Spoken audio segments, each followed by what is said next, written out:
This is, I think, something that every course creator needs to realize, that you really need to listen to your gut. There's a time and a place to listen to the industry, and there's a time and a place to listen to your gut. At the last hour, I pulled the plug and scrapped everything for pre-recorded and said, we're doing live coaching. I wasn't waiting until I had this long list of clients I've worked with and all this clout to kind of put on the platter first, right? Because we often introduce ourselves by what we've achieved versus who we are. Here we go. Amazing. I need one of those. Hey creators, it's your hosts, Natalie and Yasmin, and you're listening to the Course Creation Podcast. We'll talk business, building digital empires, and how to create passive income to start living a life you love. We are here to empower those of you who are thinking of starting your own course and to support those who are already well on their way to success. We've built a 7-figure media agency on unique storytelling, and now we're here to share our story in the course creation world, and more importantly, to hear yours. We are committed to creating a space for learning and a space for diversity and inclusion. Now let's get the show started. 3, 2, 1, action. Hello and welcome to another episode of the Course Creation Podcast. I'm Yasmin here with my partner in crime, Natalie, and our super multi-talented guest, Jam Gamble.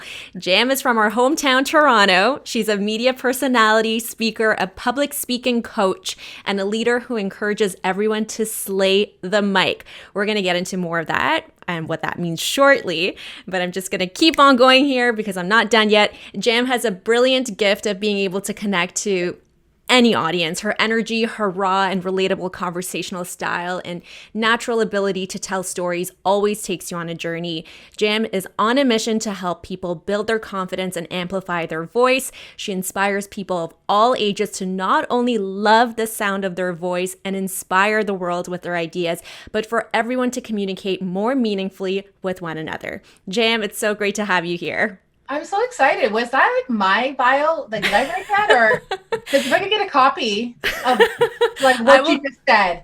I will gladly send it to you. It was a mix of what was on your website. It was a mix of things that I know about you from your presence on Instagram.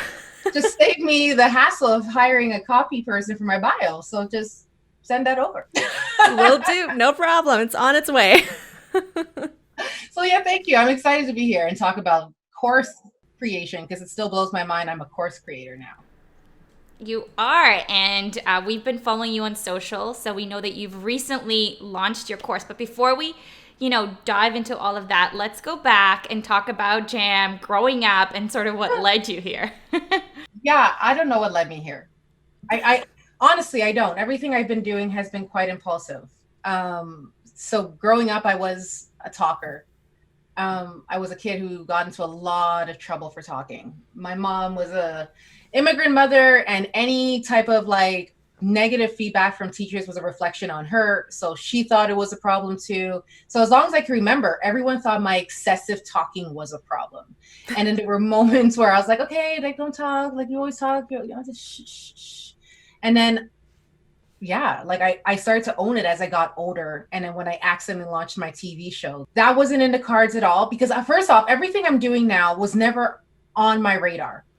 I didn't plan on being an entrepreneur. I didn't plan on being a speaker or a coach or any of that jazz. So when I accidentally launched it, it was just because my mom gave me the advice, don't be basic. She's like, don't do what other people do. And that was always my mindset from a child. If people went this way, I'd always go the opposite way.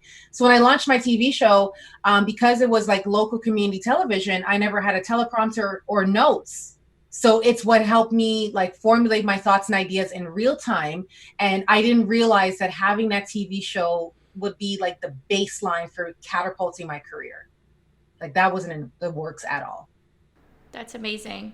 And I think you touched on something really important here, because a lot of people, when they get into this world or into entrepreneurship, rely on crutches, if we want to call them that, which is using a teleprompter or a script or things like that. And I know, especially in our career, creating content for other brands, we've interviewed thousands of CEOs and entrepreneurs over the years, and it would be the most amazing speakers, so eloquent, but the minute that red light comes on, it's deer caught in headlights, So it's it's so amazing that you've been using your gift to help others. Like, when did you know that this is something that you could help others with?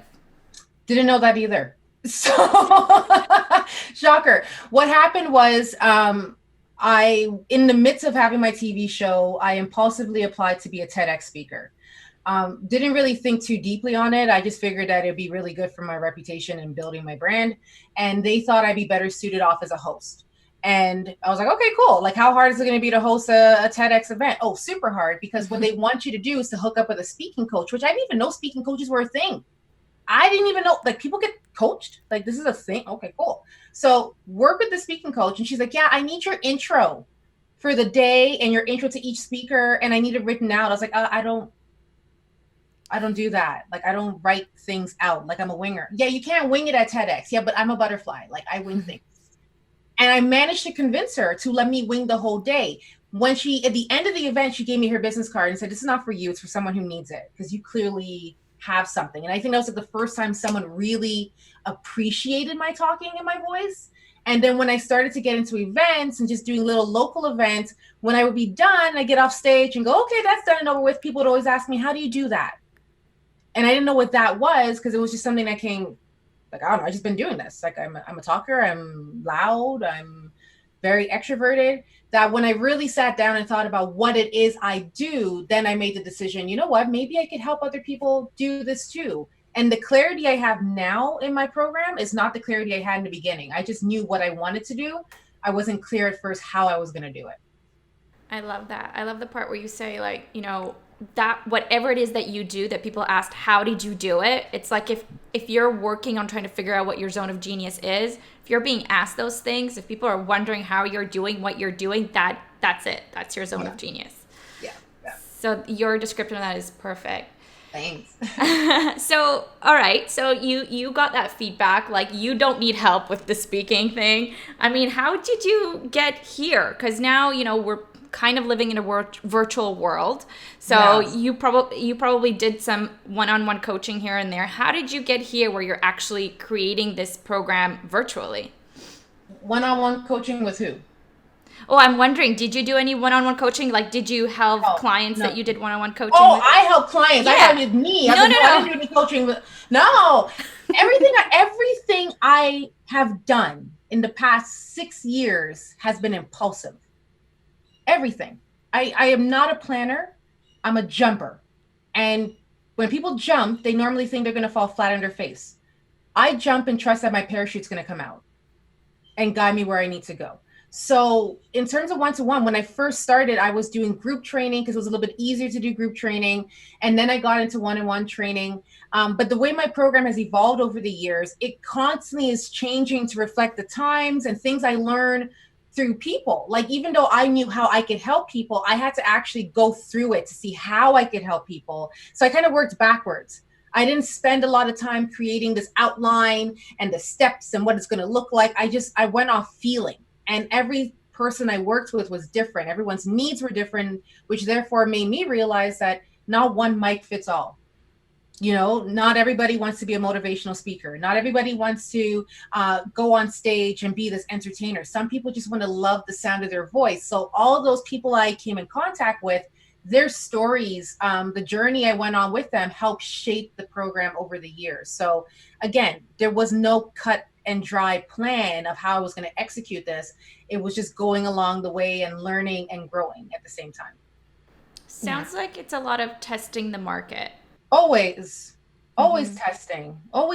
Like, I'm not a planner. Even when I got married, people were like, you need to have like a book of all your wedding plans. And I actually found this notebook like 2 years ago, and it was like wedding plans. And it was like one page. And then I winged the rest of my wedding in my head. I didn't have a wedding plan either. Yeah, because all the pieces of the puzzle fit together properly when you're actually listening to that market. So I'm sure in you sharing your story and your journey, it just resonated with the right individuals who basically said, I need Jam's help because she is a pro and she knows what she's talking about in this area, in this field.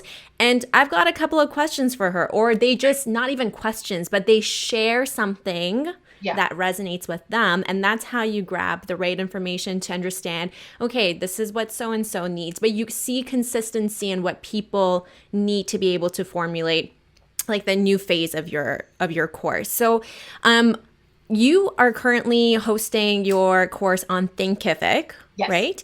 Yeah. And how did you, just for our audience, people who are not familiar with that specific platform, can you tell us about that platform and why you chose it over some of the other platforms out there?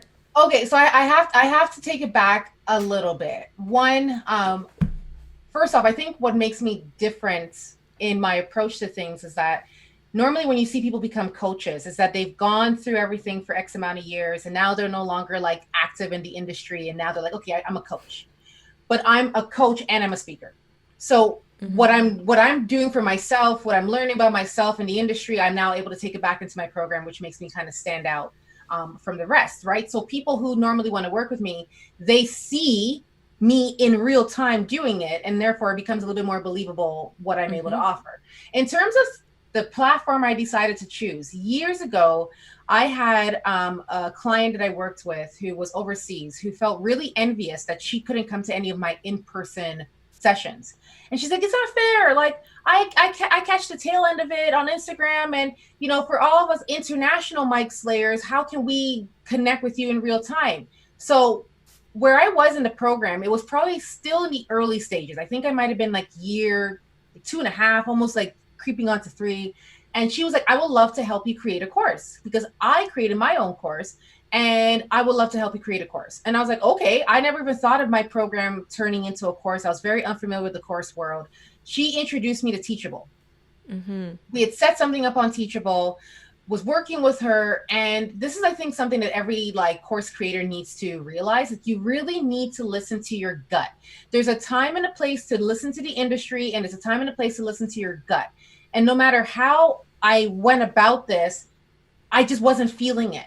I felt the course wasn't where it was meant to be, or the program wasn't where it was meant to be to turn into a course. I felt the person that, although she had the right intentions to help me start, was not the person I was meant to work with. And Teachable just didn't seem teachable for me. It just didn't seem like I liked how it was being operated. So I put that on the back burner and I let that course idea go for a long time. Fast forward to now, the program in person has outgrown me. I am the only coach within the Say the Mic program. I refuse to train other people to do what I do. There is only one jam. There is only one slayer of the mic. Anything else will be a watered down version, and that will take away from the integrity and the uniqueness of the Say the Mic program. So I refuse to train other people. So what made sense was to go into a course, turn it into a course. So I decided to team up with my friend Gwen, who is like the queen. She's known in Toronto as the queen of course creation.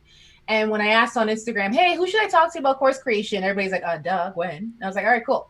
So when I went on her website, she had a header that said, make a course in 90 days. I was like, perfect. That's my kind of timeline. I'm impulsive, 90 days. Let's go, baby. That was October. That was September of 2019. We launched the course in July of 2020. That's way more than 90 days. We decided to go with Thinkific because 1, Canadian, we're Canadian. 2, we looked at the Kajabis, we looked at the other platforms. Gwen is very knowledgeable in the behind the scenes of these companies. She knows some of their CEOs and how they vibe. For us, it was an energy thing. And also just how easy it would be to get on Thinkific and be able to do things myself if she wasn't able to do so. So we went with Thinkific because it appeared to be very simplistic in comparison to Kajabi. And I know that Kajabi, for example, is like a one-stop shop, and I liked that, but it wasn't for me at the time. Yeah, that's fair. And I really like that you say that, because I think a lot of course creators and people in this world, they get so stuck on, and it's fine to take your time. There's nothing wrong with that. Go at your own pace, even if you're going to move slowly. Like, that's one of my favorite quotes out there. But it's essentially I love the following your gut and your energy, and spend a little bit of time to see what jives with you. Because if something just doesn't fit, there are so many options out there, and don't feel like you're making the wrong decision by going with one and not the other, because that can evolve with time as well. So I love that, from like an intuitive perspective, you felt like that was the right move and you went ahead with it. And sure, it took a little bit longer. Now that I've gone through it, I can now compare it to like the process of online dating. Yeah. There's plenty of fish. There's Bumble. There's Tinder. There's eHarmony. There's ChristianMingle.com. Listen, they all have their pros and cons. They all have their things that you could go on and it's more user friendly and there's more selection, or maybe, one's free and the other one's not. And there's all these things. You have to go through it and be like, okay, this is for me. This is not for me. This is what I liked about it. And then maybe you move on, or maybe you stay. For now, Thinkific is my platform of choice. Will it be in 2 years? I don't know. You hear me, Thinkific? If you're listening, we could break up at any time. Just let me know. So you got to keep me happy. So Jam, let's take it to like the meat of things, because you are Slay the Mic Queen. That is you. And I love that you say that it's super unique. Obviously, you bring so much to it that no one else can. And that's what sets your program apart. What can people expect taking your program? Walk us through who could use your program, all that good stuff. I first think I need to address the fact that how I approached my program and my course was not the traditional way, as expected. And the traditional way is when you think of courses, right? The first word that comes to mind is evergreen, right? That's the thing. Make a course, make money while you sleep, wake up in the morning, see an extra 10K in your bank account, you're feeling nice, and that's it, right? That's what caused me to take my time on releasing my course in the first place. Because initially it was supposed to be evergreen. Initially it was supposed to be pre-recorded videos, X amount of mic drops. People could take it from around the world. And already the Slay the Mic program to date has had over 700 people come through the program. That's before my course. That's before. So I already had those numbers. So now if I could have this evergreen option, because that's what we talk about in course creation, right? Evergreen. And I felt this weight on my shoulders that something wasn't sitting right with me. And I realized in June, my problem was evergreen. My problem was this pre-recorded. If anyone has ever seen me talk, I'm a in real time person. I like to do it in real time. I like my zone of genius to be activated when you're right there. Pre-recorded, you're missing on that jam goodness. It's like seeing the jam, but not tasting and feeling the jam. And I need people to feel that in order for them to be successful in the program. So at the last hour, I pulled the plug and scrapped everything for pre-recorded and said, we're doing live coaching. The other thing was, because it's no longer evergreen, my course is only going to be for 20 mic slayers at a time. Because when I do my masterclass in person, if I do a large group, it has to be 20 at a maximum. Any more than that, it's a talk, and I don't get to make people feel seen and heard. And in order to help people build their confidence in speaking, they need to feel seen and heard. And I can't do that with a large group. Sure, there's money to be made in the large group, right?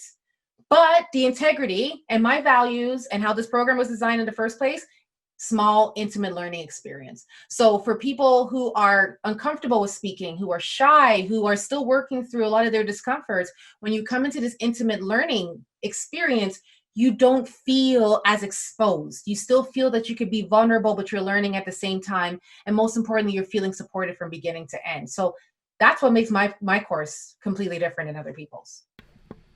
Awesome. And how long is the program? It's 7 weeks. So we have an intro, which is like the welcome session where everyone comes live. We all meet each other, get to know one another. Then there's the pre-mic drop where we do a lot of therapy almost to say, and then we get right into it, like fire after that. I love that. Yeah, I was just wondering. So I love everything you're saying because it actually feels like you're coaching people, in real time. But do you think that you would say that you'll never do evergreen now? My option to do evergreen would be a lower priced version of the Slay the Mic program that currently I provide a quick Slay session. And that's for people who aren't ready to commit to the full program. They don't need 6-7 weeks of training. They just need something now that they could apply to a presentation they're doing at work or a virtual talk they're getting ready for. Or they just want to get a boost when it comes to their voice. So I'm thinking of designing an evergreen quick Slay option. Even my friend and I were doing a webinar together next week. That's going to become an evergreen option. But people, from what I have gathered from the market, is that they want, when they pay the coin that I'm asking for, it's because they want to see Jam in real time. And that's appealing to them. So I think when I design it, you're still going to get that magic, but you really want that in-person opportunity, which I love to do. That's amazing. And Jam, you said you're not necessarily a planner. So in this course, the 6 to 7 course, do you see it being customized to that cohort? So you kind of have a guideline. I know you know what you're gonna basically slay out there, but it's also, do you have a specific what's your strategy? Yeah, like, do you have a guideline that you follow? We do. We do have an outline. So for the 6 weeks, there are 6 mic drops. Each mic drop pertains to a different area of your life and your voice. So for example, if it's how you bring your voice to work, how are you bringing your voice online? What are your barriers? Like, there's a mic drop that's dedicated to that area. In addition to my life coaching, everyone who takes the program, whether it's one-on-one with me or with the course, unlike other course creators who just give you downloadable PDFs, I actually sent out hard copy workbooks. So the workbook reflects the program. All the magic in between is what we create in real time. So over the course of getting to know my mic slayers, even in the orientation, when I'm doing each mic drop, I now get to know them. So when I'm doing a particular lesson, I could say, so Natalie, remember when 2 weeks ago you mentioned this? This is going to tie in beautifully to what you're doing there, right? So you feel like, okay, Jam, even though I'm in a group session right now, Jam knows me. Jam knows me, Jam knows my voice, that I'm able to kind of reflect my content on the present time. And that's the other thing with Evergreen, is that when you do all this pre-recorded, it doesn't really reflect what we're currently going through in the world right now. That as entrepreneurs and learners and people who are trying to evolve, you want content that totally touches on what you're currently experiencing. And I'm glad I'm able to do that, because then it really enhances their learning experience. For sure. Let's go back a little bit. So you, like Yasmin said, you said you're not a planner at all, but obviously there was some planning in the creation of this course and then the launch of this course. What were some of the steps that, there wasn't. But I mean, like, let's be real here. Like, you must have had like an email list, or you were creating something for this launch to be able to have such a successful launch. Was there anything? Kinda. A little bit. Okay, there was a mailing list. And the mailing list was actually not even a mailing list, it was a waiting list, because for the cohort, there was only going to be 20 mic slayers, 20 spots. So it became like the Hunger Games of course creation, right? People are like, what do I need to do? Do you need my first child? Do I need to keep my phone in my chest? I know how much you love McDonald's. Do I need to Uber Eats you a McDonald's fries and a vanilla iced coffee, Jam? What do I need to do to get a spot? And I was like, I don't know, you'll see. So I started that, but my mailing list wasn't your traditional mailing list. First and foremost, and I'm giving some of my secrets away here, but whatever. The way my mailing list works is I got to know who my future mic slayers are going to be. There's a difference between collecting emails and knowing who my future mic slayers are going to be. And I'll say just that. Okay. But I got to know who the people were who were interested in my program. And that gave me such immense insight as to how I was going to approach things, how I was going to do my marketing. And again, I wanted people to know who they were investing in. Mm-hmm. And my whole approach was the fact that with everyone now pivoting to online and everyone and their grandmother launching a course, I wanted people to know not only what they were investing in, but who they were investing in. So it was very important for me to build a relationship, for people to get to know who I am, to see the ins and outs of the Slay the Mic program, and to realize that this has been happening for 4 years. I'm just leveling up. So I already had the proof in the background experience to demonstrate to people this is why it's worth investing. And that's why I was able to launch my course with 0 ads. Your presence is so important in how you show up in front of your audience. And I think that's what you really master, even when it comes to building relationships, nurturing your audience on social. The way you show up is incredible. And if there's any tips or tricks that you can share with us of how we need to show up for our people, like what would that be? What are some of the things that what are some of the mistakes that people make when they show up on stories versus some of the people who are super successful? What are they doing? So even when you look at the statement, how do you show up? The key word in there is you. Not how do people expect you to show up, or how society shows up, or how other influential people show up, or how your competitor shows up. How do you show up? And if you're not connected to yourself, and if you're not connected to the version that you're putting out there, then it's going to be really hard for you to show up in the way that you want to show up. I'm so connected to myself. I'm so connected with my personal brand and the image that I project and the messages that I put out there, that how I show up is effortless. While for other people, they have to overthink it because they're constantly thinking, what do people want to see? I don't give a rat's ass what people want to see. I care about what I want to see because I want to be able to look at my content and go, oh, I like that. And if I don't like it, then I'm out.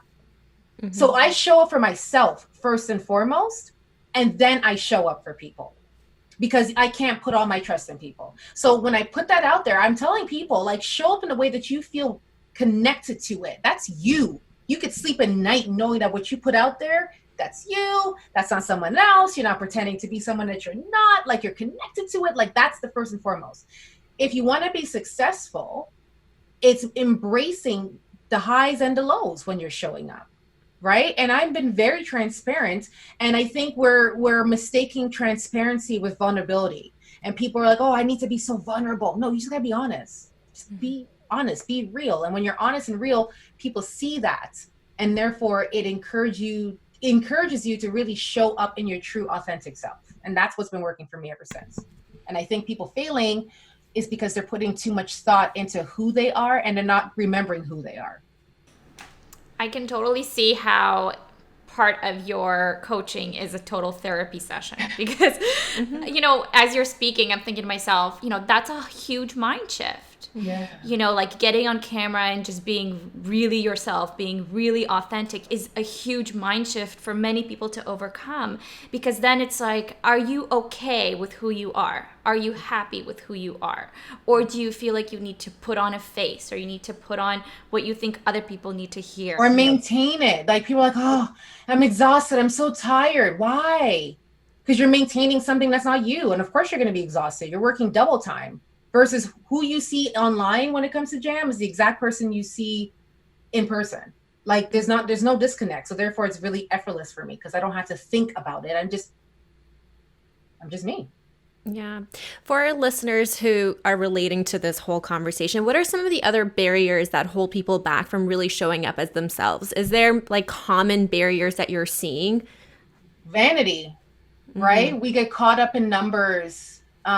When I get to my first 2K, you know, I'll do this. When I reach 10K, I'll be able to do that. When I get more speaking engagements, then I'm going to, you know, start doing more of this. Like, or even when it comes to how people see and feel about themselves. When I lose 10 more pounds, when I get my hair cut, when whatever it may be, people let those things get in their way. When I first started, I didn't wait until I had a reputation for people to see my value. I started projecting from the jump. I'm what your event needs. You're having a bar mitzvah, you need me. Getting married, you need me. Corporate event, you need me. Anything you do, if you don't have me, your event's going to be whack.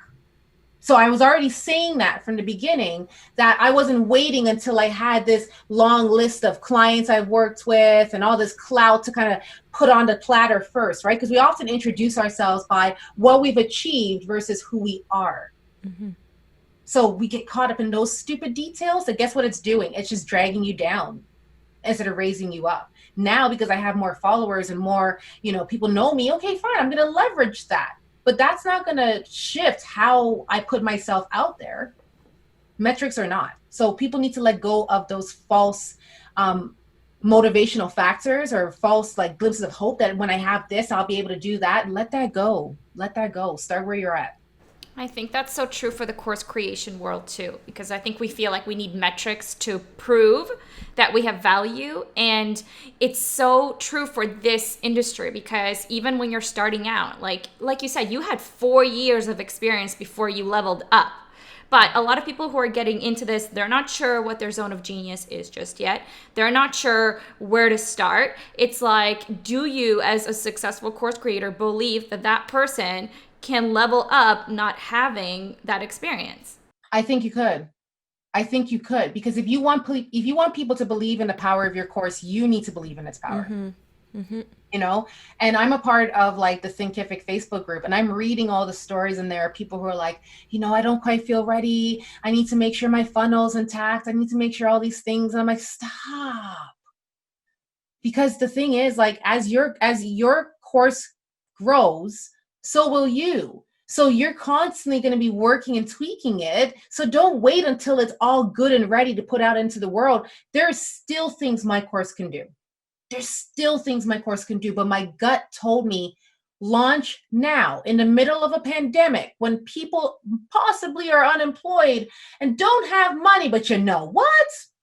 Put it out there and see what happens. And you know what? If 6 people registered, next time 20 will. So that was my mindset. Let's just jump and see what happens. And fortunately, it works in my favor. Yeah, so can you share with us, actually, fortunately for those listeners who don't know you, how successful was your course launch? It sold out in 15 hours. Wow. So it went live on July 1st.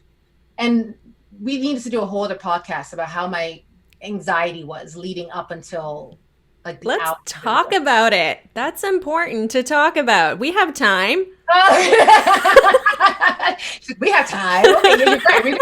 So this is how it went. So basically in June, my course creator, my course partner who's helping me with the Thinkific platform. And that's a word of advice. Like, if tech is not your thing, find somebody who could help you with it. I knew that was going to take away from my zone of genius. So I decided to I decided to team up with somebody who could help me build the course while I built everything else. Right. So that definitely was a bonus. But the weeks leading up to it, I was like, okay, July, launching it. Yeah. Know your value, know your worth. The price that I had in my mind, my COVID price, I was like, okay, it's COVID. I'm going to just, I'm going to just launch it at like $700, $700. I wasn't even thinking USD, friends. I was thinking Canadian. 700 Canadian. Yeah. And then my friend was like, are you dumb? No. You've been doing this for 4 years. This and that. And I was like, okay, all right, fine. So I'm feeling good. I'm feeling hot. I'm feeling good, feeling hot. Day of. I'm like, why do I feel so nauseated? Oh my God, are you sure oh God, we can't put this price out there. People are going to think I'm an evil villain. Like, who the hell am I to ask for that much money? I know I'm worth that much money, but who the hell am I on my very first course, on my very first launch to ask for $1,200? Who the hell am I? And my friend's like, you are Jam Gamble. I'm like, that's right, I'm Jam Gamble. So when it launched, I was hot. I was nervous. I was like, and when I saw that first sale come in, I was like, oh, this is really happening. And it was crazy. It's crazy. 15 hours sold out. Had my first 5-figure launch. I love that. Course. Congratulations. Life-changing. Completely. It hasn't even sunk in yet. It still hasn't sunk in yet. But what's beautiful about all of this is that outside from the financial reward is that you are doing something that you love and you get to show up for every single day. And isn't that the dream, And that's why the amount I made has not sunk in, because believe it or not, like, I wasn't driven by money. Even in working with Gwen said, you taught me 3 things that I never considered in course creation. Like, she's been doing it this one way with everybody else. And then she's like, and then I met you and you completely flipped me upside down. You didn't care about a sales funnel. You didn't want ads. You didn't want to do the slow process of dripping things and luring people and baiting. You didn't want to do any of that. You're like, screw it, I'm doing it Jam's way. And it works. So I always thought about the impact. And the impact is what has me riding on this high, other than like let's have another 5-figure sales launch. Don't let that drive you. I really want to highlight that because I think anybody getting into this world thinks that there's a system that they can follow. And it's like, if I'll pay whatever money if you tell me what system you use so that I can be just as successful as you are. But it sounds to me like you just focused on giving people value, you know? Yeah. And it's like Yeah. if you come from a place of like showing up and giving people value, you don't need to focus on any system. Right. And guess what? It's not only people asking for the questions about system, is that unfortunately, just like this industry of public speaking, I've seen a lot of ads are like, do you want to make quick money? You know, get into public speaking. Now people are like, there's money to be made in course creation. We're not saying there's opportunities to be seized. There's not differences you can make. There's not lives that can be impacted. We're constantly thinking there's money to be made. And when people think like that, then you wonder why your course is not launching the way you want it to launch, because your intentions aren't pure. Yeah, it's true. We always say it's about bringing value and understanding how you are creating transformation in somebody else's life. Sure. So how can you impact them so that they can be their better self, they can advance in whatever shape and form in their personal life, in their professional life, whatever that looks like. So always being true and close to that is key. Yep, that's been my recipe for success. Beautiful. So have you finished cohort 1 or are you in the middle? No, so we're on week 2 of cohort 1. And so in addition to that, we have a Facebook community, which I was so opposed to because I hate Facebook. The keep up, right? It's the keep up. Is it? Like it's the keep up. It's people writing 7-year-long passages on there. I don't have the patience to read it. And again, I was completely opposed to it, but Thinkific, unfortunately, does not have the bandwidth to put as many videos. And my course is very heavy on videos. So it was easier to do a Facebook community so that my students could post their videos and get feedback on it. And I was so opposed to it, but I'm so glad I did, because now they have all this behind the scenes work that they're doing. Plus they're encouraging and holding each other accountable. So if you are someone who is on the fence, like I was, do the Facebook community. If you can manage it, awesome. If you can't, bring a team of people on if you need to. But it definitely is a good way for students to connect with one another. And again, it depends on what kind of program you have or what kind of course you have. Not everyone's course needs a Facebook group. Mine thrived on it. Yeah, that's a really good point. It's a great accountability tool. It's a great place for your students to connect and network and know that they're not on their own. They're not the only ones. And I think the other advantage is that a lot of times when they have questions, they can troubleshoot because there's always one person who's one step ahead of another person. Yeah. So they can connect and they don't always have to rely on you, but they still look at you as the, instructor who solidifies whatever it is that they need clarified. Yeah, there's some bonuses. There's some bonuses for sure there. So I know you said that you don't like to, focus on any systems or automation tools, but is there any other type of tools outside of, your coach and Thinkific and Facebook groups that you've used and loved? Google Forms. That's a good one. I like Google Forms. Shout out to Google Forms. It's been really nifty. One, when, getting information about potential students, Google Forms helped me. And two, because I had to mail out everybody's Slay the Mic packages, I created this mailing list where I could get everyone's address and their information and all that jazz. So it's like my Google Forms goes everywhere I go. I don't have to wait until I get home on my desktop. It's on my iPad, it's on my phone. If I have to change anything or send a form anywhere, boom, bam, bam, it's so easy. And again, we get caught up in automated systems when my system is so small, like meaning my attendees are so small, that I could continue to use things like Google Forms and feel completely immersed in it versus putting it on something that is automated and I feel disconnected. I like to feel very much a part of what I'm putting out there. So it's been really handy. Beautiful. All right, let's get constructive. So somebody is starting out. They don't have the following, 0 people on Instagram, Facebook, whatever it is. They don't have an email list, but their intentions are pure and they want to help people. Where should they start? Not yet. Not yet. Not yet. I need you, if you're someone who's in that boat, who doesn't have a mailing list, who doesn't have a big, maybe, and when I say big Instagram following, a stable following that they could go on and tell people about your course and help doing marketing for you. If you've never taught in person, if you've never done a virtual version of this, like if you've never actually put into practice what you're teaching, not yet. And I'm asking you this question. Why do you feel the need to put this course out right now? Why? Is it because that's what's trendy? Or if you feel compelled to, then go ahead. But I think people need to practice what they're preaching first. You need to actually feel it and get a rhythm of it and then turn that into a course. And that's the insight that you need to develop it. The system is you actually practicing it.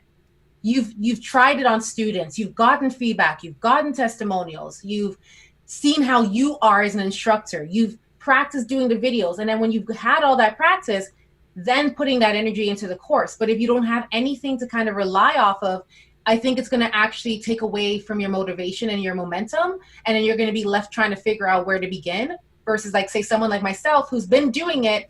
I knew where I wanted to start. Mm-hmm. And I think what I'm hearing is for somebody who, let's say, doesn't have a followership, who doesn't have an email list, well, you have to put yourself out there with practicing your content. So that's where, for a lot of course creators, is where we talk about like free, valuable information that you're putting out there. Again, testing the waters. Someone's going to resonate. That's your bait, essentially. And then the followers will start trickling in, people who are actually interested in what you have to say, the value you're bringing to the table. And that's how you build things to the next level, to the point where you're like, okay, great. I have enough information. I have tested the market, so to speak. I have a little bit of a following, whether that's 100 people who are loyal followers. That's more than, you know, 1,000 people can do for you who are not interested in what you have to offer. So that's when you can take a look and see how you can maybe transform it into a course. I had one of my clients who we had a coaching session 2 weeks ago, and she's like, okay, Jam, you know, I need to do this course. It needs to be evergreen. And already my eyes were like, you know, she was already starting on that foot. And I was like, have you ever done a webinar before? She goes, no. I'm like, start there. Go do a webinar first, and then come talk to me about a course. Because you need to practice teaching. You need to hear how you sound teaching and explaining something and what you add in the mix to bring it to life versus, okay, now let me just go in front of a camera and let me create a course. No, so much harder that way. I think, though, a lot of the times people find webinars are scary, right? I mean, like, and that goes for anything. Webinars, getting on videos, speaking in front of people, like, let's talk about the imposter syndrome, right? Because that's a huge one in this industry. And you help people overcome that. Is there a little bit of, you know, a nugget of wisdom that you can share with us with how you help people overcome that? If you think webinars are scary, how do you feel about a course? Because to me, a course is even scarier. Like, it's one thing to say, hey, everyone, I'm doing a 1-hour webinar where we're coming to talk about owning your voice. Versus, hey, everyone, I'm putting out a course where I'm going to teach you for 6 weeks how to own your voice. And I want $750 for it. Say that out loud 4 times. So when you start with the webinar, for example, like, yes, it's scary, but it's a great opportunity to just feel things in real time. Right? And the thing is with a webinar, you have more control over how long it's going to be, if people are going to be on camera, if you're going to make it interactive, if it's going to be paid or not. With a course, I think there's a higher expectation to deliver than a webinar. So for the people who are feeling that imposter syndrome, I want you to ask yourself, what's the worst thing that could happen if I put out a little webinar? What's the worst? 5 people register and not 100? Okay, fine. But you got a taste of what it's like to teach in real time. And I think there's so much to learn from when you put yourself out in a webinar before you take this really big step and say, let me launch my first course. Yeah, definitely. Hey, I'll take those 5 people. That's an intimate conversation. That's awesome, because you really get to Test the waters. Is what I'm saying working? How is it resonating with that person? Get feedback in real time. And if you're scared of webinars, you know what you could do before a webinar? An Instagram Live. If you are too scared to do an Instagram Live, but you're ready to create a course, let's just think about this. Also, Jim, I've seen on your stories a lot of your students who you've been coaching. You just put them on the spot and you're like, okay, you're going to go live now. So tell us about that experience. That accountability is so awesome because obviously as humans, we like to put things off. I will get to it. I will do it. I will find the courage to one day tackle it. But you're just like, like I'm going to, you like blackmail people. I do. Yes, I do. And I'm not ashamed of it because it's benefited them several times. Mm-hmm. For a lot of people, what I've discovered over the years is that they just want someone to believe in them. They're like, I just want to feel like people believe in me and I just feel like I need that push. Well, here I am pushing you and I believe in you. Do it, and then they realize it wasn't as bad as I thought. So that accountability is so essential because it gives people that motivation to press on and to maintain that big step that they just took. And I think if more people just let go of those insecurities, and if you really ask yourself, what am I insecure about? Oh, I might mess up. Okay, and what? I mess up all the time as a speaker and I still get paid and I still have followers. I still have all these things. So I think when people just go with it, like when I do it, I think they know that my intentions are pure. I'm not doing it to make them scared or uncomfortable or to shame them or anything like that. Like I'm setting them up so that they can continue to fly after that. And it's worked. Yeah, and it's part of it is practice, right? It's like we build it up in our head to be something completely not, and the more we do it, the more comfortable we feel. But here's the thing. People are always asking me, Jam, how do you do what you do? I wish I could do what you do. Well, now I'm teaching you how to do it. So do it. Mm-hmm. You asked. Here you go. Time to start doing. It's time to start doing it. Yeah. Amazing. So we're coming to the end of our time with you. And Yasmin, unless you have any more questions, I'd love to throw the last one that we... Go for it. I think this has been great. This is going to be a good question. I can feel it. So we always ask every single guest who comes on our show, if you could leave our guests with one last wisdom bomb, what would it be? I would tell them to think it, feel it, and then do it. So think about what it is that you want to launch or what you want to do. Feel how it's going to benefit people, right? And maybe that's just testing the waters, Instagram Live, doing webinars, and then do it. But when I say do it, and I know you might feel like, but Jam, you're confusing me here. You just told me not to launch my course. Do it when you feel sure, not when the market tells you. People might say, oh, November is the best time to launch. Screw what the market's telling you. What does your gut tell you to do? Because if your gut says now, then your gut is what's going to give you that boost if things don't go as planned, that you can maintain that feeling versus, but the market said so, the market said so. Don't put all your trust in the market. As a creator, you need to put trust back into your ability to create. And I think if we revisit that side of ourselves and we stop thinking about what do people want to see, what are people going to like versus what am I going to put out there that I'm proud of, then you're gonna experience something that I think as a course creator, you're gonna be so proud of it when it comes out and you see how people respond to it. That's beautiful and it's so profound. And it actually, like, I'm sorry, I have one last question. Oh, from the way that you were speaking, I'm like, I really need to ask this. Because you are coaching, your cohorts right now, and I don't know if it's every day or however times you get on camera. Twice a week. Probably going on Instagram Live a lot. You're recording a lot. You're a speaker. Do you find that you have days where, it's just hard for you to show up? Like you're just not there? Or are you able to turn it on? I don't show up on the weekends. That's when I actually want to be off on the weekends. I'm on Zoom calls from morning to night. So when the weekends come, I just want to be like in my pajamas from like 10 to 6 p.m. and not care. And then when I don't feel it, I don't go on.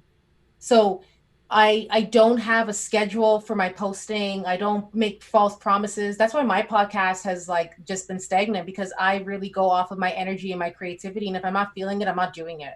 So people might have expectations like, please, Jam, do a live for us on, every Thursday at 4 p.m. No, I'm not doing it. I'll do it when I feel like it.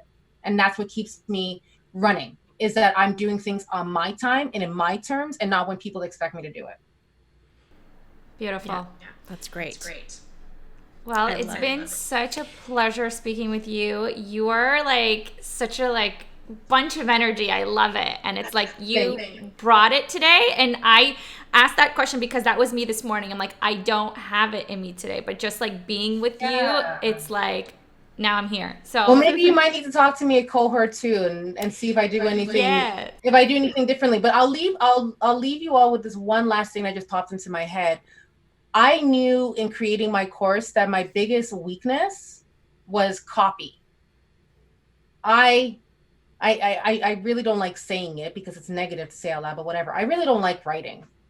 I write when I have to. I don't like copy. There's something that feels very slimy about it. I don't know. And I knew that getting the perfect copy was going to slow me down. So I decided to rely on my strength, and that is in video. So my course is 90% video.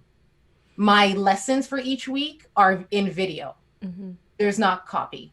So it allowed me to come alive and speak in the way I wanted to speak and connect in the way I wanted to. And it also saved me a lot of time and a lot of money, because then I'd have to hire someone to make copy and then all these revisions and And if you have like a sales page that's endless scrolling, just stop with the endless scrolling. People don't have time to read that. Yeah. They don't have time. You're speaking our language, A, because we're the video gals. And then B, I mean, that's a great problem to have. Don't write any copy. And hey, here's a trick for you, for anyone who's listening who has the same problem, which is not a problem at all. It's an advantage. You know what? You can record yourself and you can get a transcript and copy and paste whatever copy you want on your sales page. So boom, you just wrote your copy as you were also creating your videos. That's a tip for you. There you go. And here's my last little secret, even though like we wrapped up, but here's the last little secret. When I launched my course, I decided to launch a video. And that's what I sent out to my mailing list. It was a 15-second video that said, "Psst, it's time." I love it. And at the end of that actually it was 18 seconds. At the end of that 18-second video, there was a special discount code. Do you know how many people missed the discount code because they just saw the "Psst, it's time," and they're like, ah, and they just jumped out of the video and went and got their spot. And then I had to like email them, go, you didn't use the promo code. They're like, there's a promo code? I was like, yeah. Also, "Psst, it's time." That takes about 3 seconds, right? Yeah, it was like, it's time. And I launched it on Canada Day, and I didn't call it Canada Day. I called it Happy Jamina Day. And it's going to be a fireworks show. And people didn't even watch the 18-second video. So if people aren't watching my 18-second video, who's reading all your copy? Just curious. Amazing. And we'll make sure to drop links to your Instagram and your social and your website so people can find you. Exciting. This was such a cool interview. Thank you. Thank you. This has been awesome. So amazing. Thank you so much. All right. Take care. That's a wrap on another episode of the Course Creation Podcast. Thank you for tuning in and being a champion of ours. If you enjoyed this episode, please hit subscribe and find us on Apple Podcasts to leave us a review. We really want to hear from you. And we're going to be digging through reviews for our next guest to feature. So if you're interested in being a guest, then you know what to do. Also, join our private Facebook community called the Course Creation Crew to connect with other course creators. And don't forget to follow us on Instagram at coursecreation.com. That is all. We appreciate you all so much and look forward to having you here next time.